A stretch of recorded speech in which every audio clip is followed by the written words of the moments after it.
c'est parti.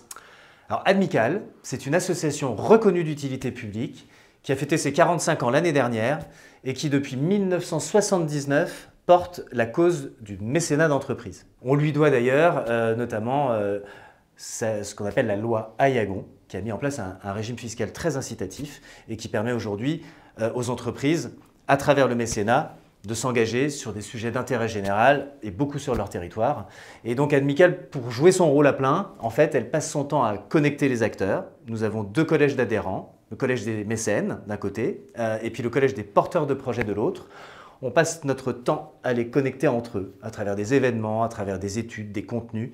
Ils apprennent les uns des autres les bonnes pratiques, les mauvaises pratiques, là où on s'est raté. C'est toujours riche d'enseignements.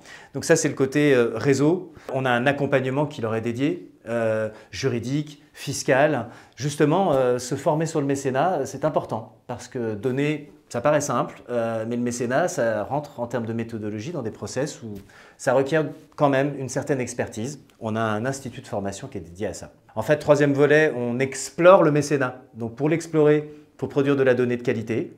Donc on a un baromètre du mécénat d'entreprise en France qui paraît tous les 2 ans, qui donne les chiffres clés, basé sur les données de la DGFiP notamment, et puis d'une étude de terrain très significative. Ça nous donne une idée des tendances actuelles et puis celles de demain.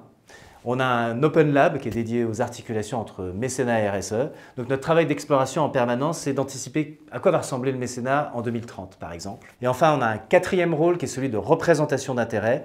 Le cadre juridique et fiscal du mécénat est régulièrement remis en cause, notamment par le monde médiatique, mais aussi politique. On est là, grâce à nos données robustes justement, pour éviter de remettre en cause ce régime, puisque ça pourrait avoir des conséquences absolument létales sur des dizaines de milliers d'associations qui opèrent dans notre pays chaque jour sur toutes les causes d'intérêt général.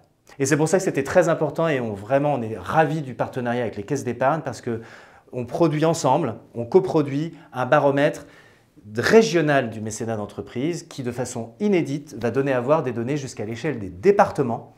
C'était jamais arrivé jusqu'à maintenant. Et ça va nous permettre justement de parler du mécénat dans toutes les régions et dans tous les départements de France.